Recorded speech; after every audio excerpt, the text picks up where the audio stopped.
حضرت سیدنا عمر فاروق، سب بولیے رضی اللہ تعالی۔ حضرت عمر فاروق رضی اللہ تعالیٰ عنہ کا مبارک زمانہ ہے۔ حضرت عمر نے فوج بھیجی ایران کے حکمران کے ساتھ جہاد کرنے۔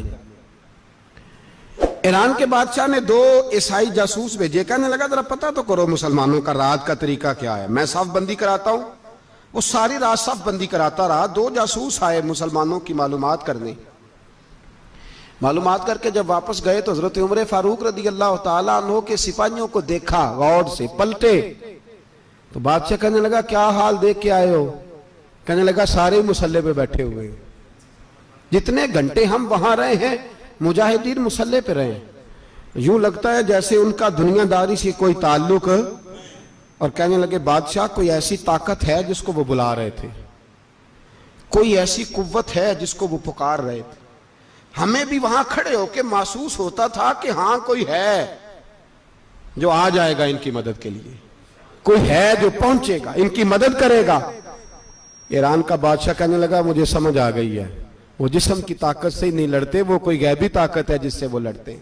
بھائی وہ غیبی طاقت بھی تو ہمارے پاس ہم نے ناراض کر لیا نا، وہ بھی تو نہیں نا، مسجد کا رخ بھی تو کوئی نہیں۔ اور میں نے پچھلے جمعے بھی کہا تھا، پھر کہتا ہوں، وہن ہو گیا امت کو۔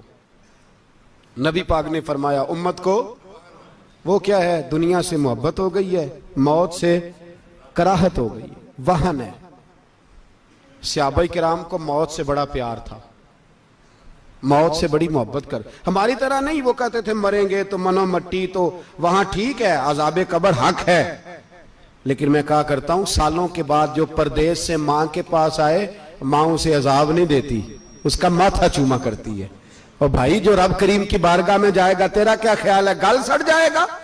مدینے والے حبیب نے فرمایا قبر المومن روضۃ من ریاض الجنہ، فرمایا میرا مومن جب قبر میں جاتا ہے تو اللہ جنت کے سارے دروازے کھول دیتا ہے، وہ تو اللہ کی رحمت میں پہنچتا ہے۔ کون کہتا ہے مومن مر گئے، وہ تو قید سے چھوٹے اپنے گھر گئے۔ کون کہتا ہے قبر میں عذاب ہے تو صرف عذاب ہی ہے، ہاں مجرم کو سزا ملے گی، لیکن مومن ہمیشہ جہنم میں، وہ بالآخر جنت میں جائے گا، بالآخر جنت میں جائے گا۔ اور کسی درویش نے بات کی، وہ کر کے چلے گئے، بر کمال ہی کر گئے، کہنے لگے دوزخ میں میں تو کیا، میرا سایہ نہ جائے گا، کیونکہ رسول پاک سے دیکھا نہ جائے گا۔ نبی پاک سید عالم علیہ السلام کے غلام تو دیکھو نا، ساری زندگی عمر فاروق، بخاری پڑھو تو صحیح، ساری زندگی عمر ہر نماز کے بعد کہتے تھے اللہم ارزقنا شہادت فی سبیلک، اللہ بسترے پہ موت نہ دینا، موت مجھے شہادت کی دینا۔ حضرت سیدنا مولا علی شیر خدا کرم اللہ تعالیٰ وجہ الکریم ساری زندگی کہتے رہے اللہ علی نے میدان میں عمر گزاری ہے، اسے شہادت کی موت عطا فرما۔ او بھائی یہ تو شہادتیں مانگنے والے۔ حضرت امام حسین میدان کربلا میں کھڑے تھے، شمر کہنے لگا حسین تیری چاروں جانب موت ہے، تو آپ فرمانے لگے تجھے ابھی ہمارا پتہ ہی نہیں، موت سے تو ہمارا پیار چلتا ہے۔ اور فرمایا یہ شہادت تو ہمارا پیچھا کرتی ہے، پہنچ جاتی ہے جہاں ہم ہوتے ہیں، موت سے ڈرا رہا ہے۔ مسلمان کا مرنے کو دل نہیں کرتا، ورنہ وہ اتنی بڑی کوٹھی میں کون رہے گا؟ مرنے کو دل اس لیے نہیں کرتا کہ وہ جو 6 کروڑ 10 کروڑ ڈالر لوٹ کے رکھے ہیں، مر گئے تو کھائے گا کون؟ وہ فقیر فاقہ مست تھے، ان کا گھر ہی کوئی نہیں تھا، ان کے بینک بیلنس ہی کوئی نہیں تھے، وہ کہتے تھے گھر ہمارا ہے وہ جو ہمارے رب نے تیار کیا ہوا ہے، ہمارا بینک بیلنس ہے وہ جو ہمیں جنت میں جا کے ملے گا، ان کا تو یہ کھاتا ہی کوئی نہیں تھا، اس لیے وہ شہادت کی۔ حضرت عمر بن جموع رضی اللہ تعالیٰ عنہ میدان احد میں 4 بیٹے لے کے آئے، کتنے بیٹے؟ بول کے بتائے، 4 بیٹے لے کے عمر بن جموع آئے، اور خود ایک ٹانگ سے لنگڑے سے آبی ہیں، ٹانگ چھوٹی ہے، حضور کے سامنے کھڑے ہوئے کہا محبوبہ میرے 4 ہی تھے، میں 4 ہی لے آیا ہوں، قبول کر لے۔ تو حضور نے فرمایا تو کیوں تلوار اوڑے آیا ہے، یہ تو نے کیوں گلے میں اسلحہ ڈالا ہوا ہے؟ کہا یا رسول اللہ میں نے بھی تو جانا ہے نا۔ تو حضور نے فرمایا 4 بیٹے جو ہیں۔ تو حضرت عمر بن جموع نے بات کی، صحابہ کہتے ہیں ہم لبوں سے مسکرا رہے تھے، آنکھوں سے رو رہے تھے، کیا عجیب انداز ہے۔ حضور نے فرمایا عمر 4 بیٹے جو آ گئے تو رہنے دے۔ تو حضرت عمر رو پڑے، کہنے لگے محبوبہ کیا لنگڑے جنت میں نہیں جائیں گے؟ کیا حضور میں لنگڑا ہوں تو میرے لیے جنت کوئی نہیں؟ میرے حبیب پاک سید عالم صلی اللہ علیہ وسلم نے فرمایا عمر تو ضرور جنت میں جائے گا. کہا محبوبہ پھر بچے بعد میں جائیں گے, میں پہلے میدان میں جاؤں گا. ایک بی بی 4 بیٹے لے کے آئی احد میں. کہا محبوبہ کل کمائی تھی میں لے آئی ہوں, میرے پاس کوئی اور شے ہوتی تو میں بچا کے نہ رکھتی. بیٹے دے کے نا حاضری لگوا کے تو واپس دروازے پہ لے گئی.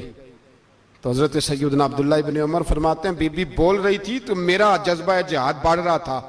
اپنے بیٹوں کو کہنے لگی میں تمہیں حضور کے پاس چھوڑ کے جا رہی ہوں, جب تم میدان میں گرو گے تو میں تمہیں دیکھنے آؤں گی.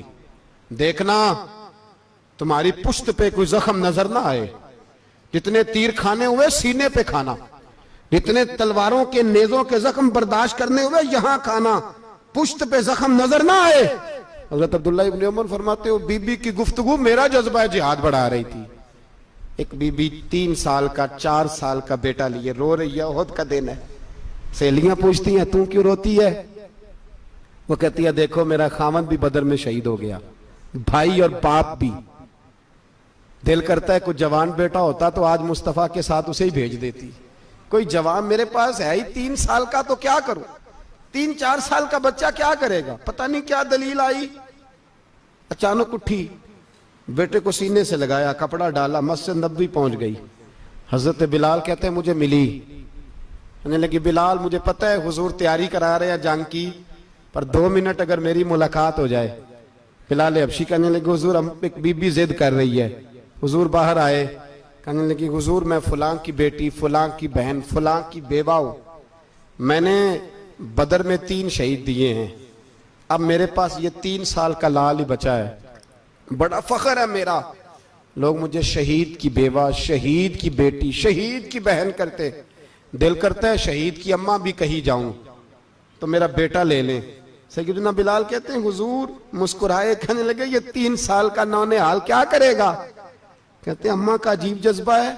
کہنے لگی محبوبہ سنا ہے اسلحہ بھی تھوڑا ہی ہے, ڈھالیں زیادہ کوئی نہیں, میرا بیٹا ساتھ رکھ لیں, جب آپ کی طرف کوئی تیر آیا نا تو میرا بیٹا ڈھال کے تو اس کو ڈھال بنا کے آگے کر دینا.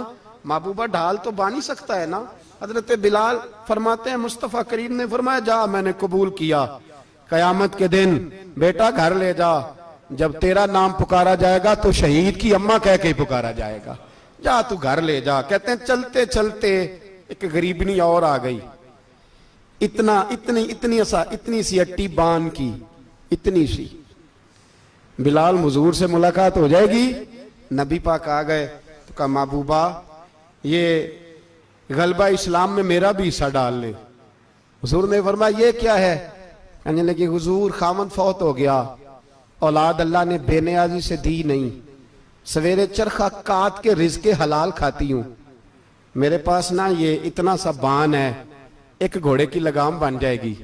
محبوبہ حصہ تو ڈال جائے گا نا دین کے لیے, میری قبولیت ہو جائے گی.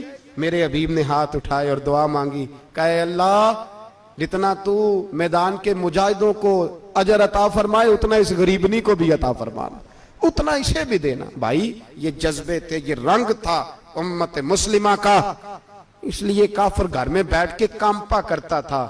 اب اسے پتا ہے یہ اسی والی کار سے نہیں نکل سکتے, اسے پتا ہے کہ ہم نے انہیں بوتل پہ لگا دیا ہے, اب یہ پیپسی مرینڈا اور یہ پی کے کھانے کے ساتھ تو یہ مست رہتے ہیں, اب یہ نہیں نکل سکتے گھر سے, ہم نے انہیں ان چیزوں پہ لگایا ہے جو ان کے وجود کو کھوکھلا کر رہی, اب کیسے میدان میں نکلیں گے؟